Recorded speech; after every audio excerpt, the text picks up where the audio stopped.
Nintendo Nation.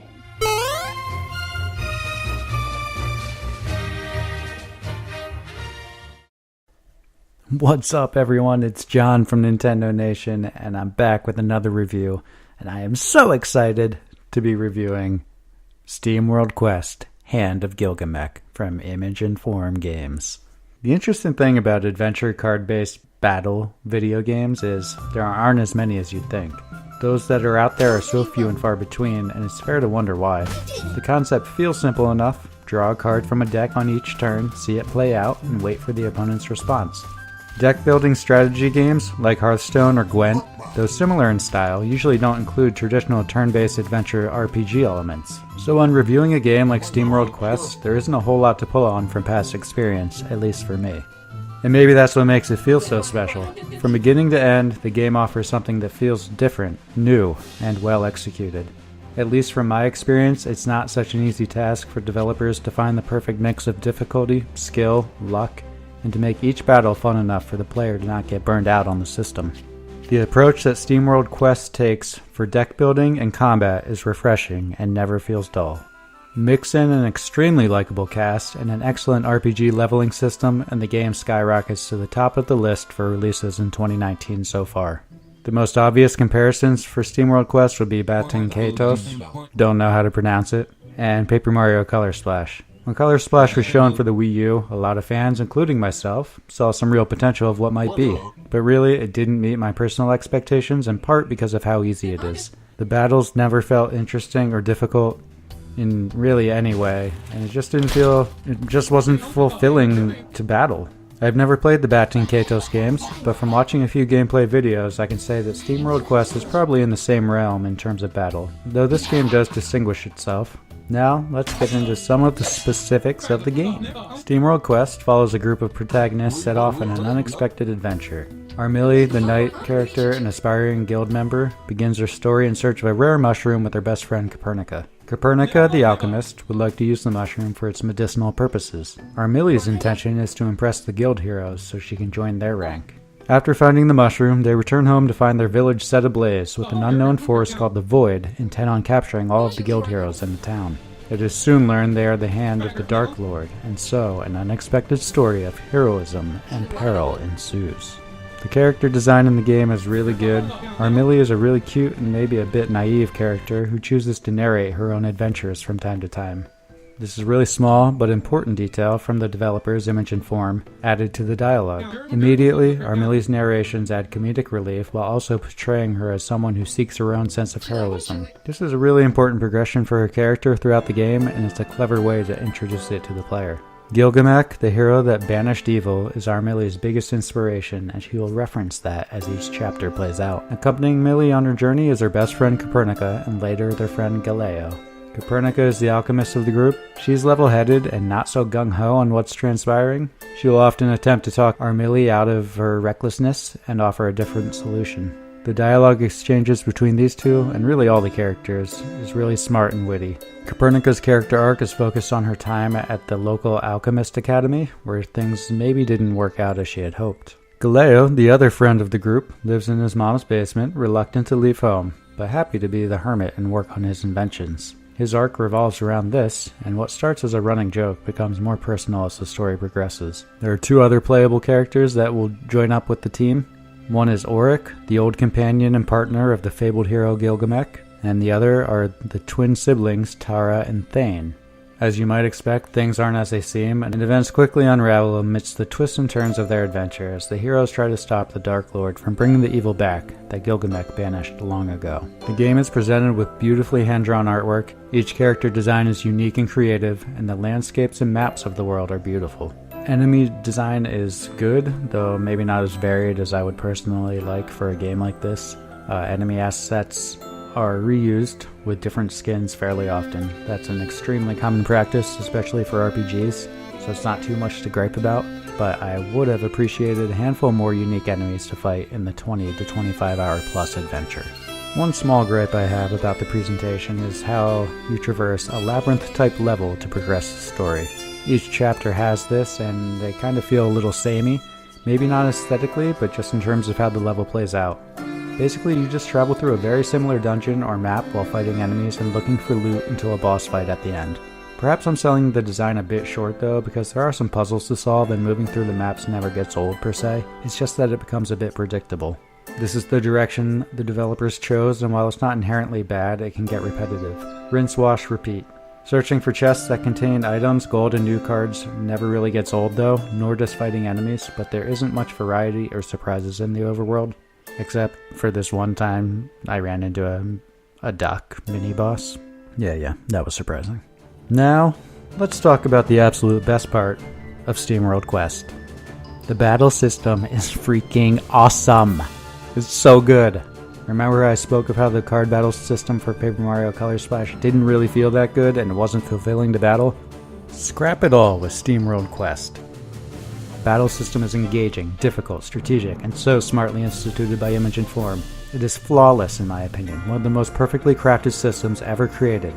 Let's get to the details. The basics of battle come down to a 24 card deck, 8 cards for each character. You can only have 3 fighters in your battle party at a time, and finding the right mix of characters and cards is a big part of finding success in the game. Each character has a mix of cards they can choose from, but again, only 8 can be selected at a time to take into battle. Once in battle, you'll be given a choice of 6 random cards, and the rest will be in your pull pile.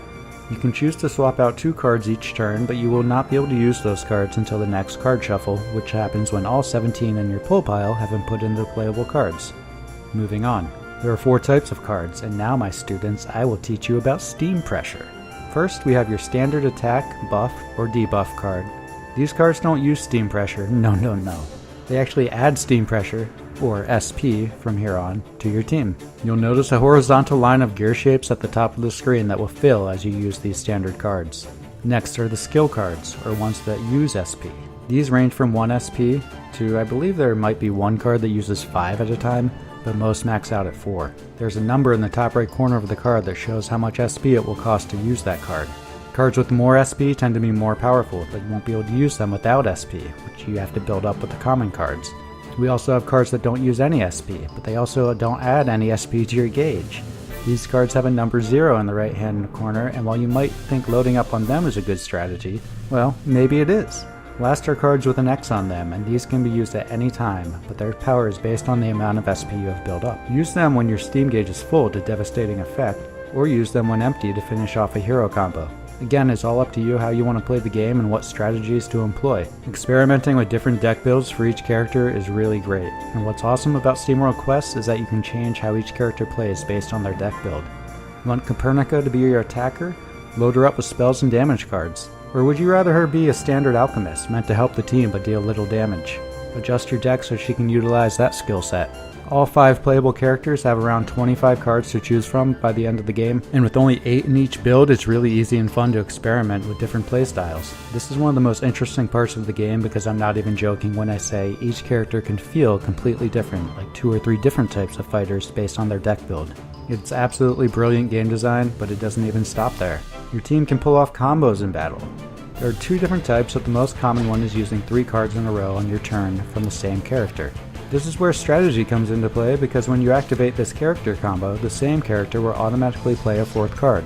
The effect of this card varies widely from character to character, and it can also change based on what weapon you have equipped. Oh, I haven't even touched on that. Well, while you are at the merchant, you can buy new weapons, so don't forget to do that when you get enough coins. Each weapon offers one of at least 3, perhaps 4 different combo cards for the character. For example, our melee has a combo card called Lacerate, which will do a small amount of damage to an enemy, but also inflict bleed. Anytime that enemy does an action for the next few rounds, whether it's healing, a buff or a debuff, or an attack, anything, they will take residual damage. This is just one example. There are lots of options for your playstyle, from healing for your team, defense up, a shield for the whole party, or element attacks. Will you mix and match who plays the cards, or choose to go for the character's specific combo? It's completely up to you how you want to approach a battle. I'm out of breath. Can I catch it? For just a second? No? Okay. Because there's another type of combo, one that can be activated between 2 characters. If the strategy of the game wasn't already enough, you can build decks around these combos. Several cards, usually 2 or 3 per character, have the option to activate this combo. A little picture of which character the card can interact with will be shown on the bottom of the card.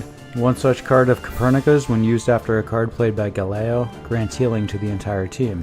Galileo and Armilli have a card, where Armilli adds to Galileo's attack power for that play. The combo card must always be played after the activation card for the combo to take place. So battles take place with these cards, and after your turn the enemy gets to act. They use cards in the same way, though they can't use combos. You'll find strategies with your deck build based on some of these types of cards too. For example, Galileo has a poison card, which is really useful, so I almost always had it in his deck.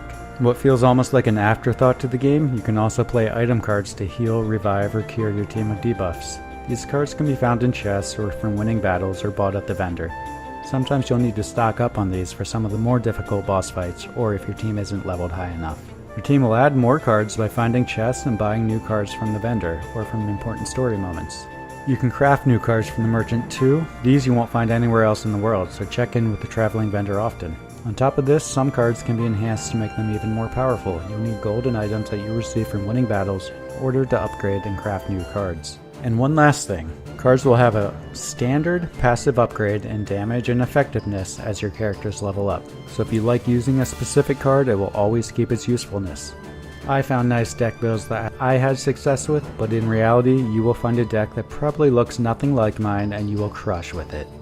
I switched up my party and cards often because frankly it's really fun. That's what is so wonderful about this system, it can cater to so many different types of players. With a little experimenting, you'll find a playstyle that suits you before you know it. Before I move on from the battle system, I should probably mention that there are 3 difficulty levels that the player can choose from. I would definitely suggest the normal setting for a good challenge.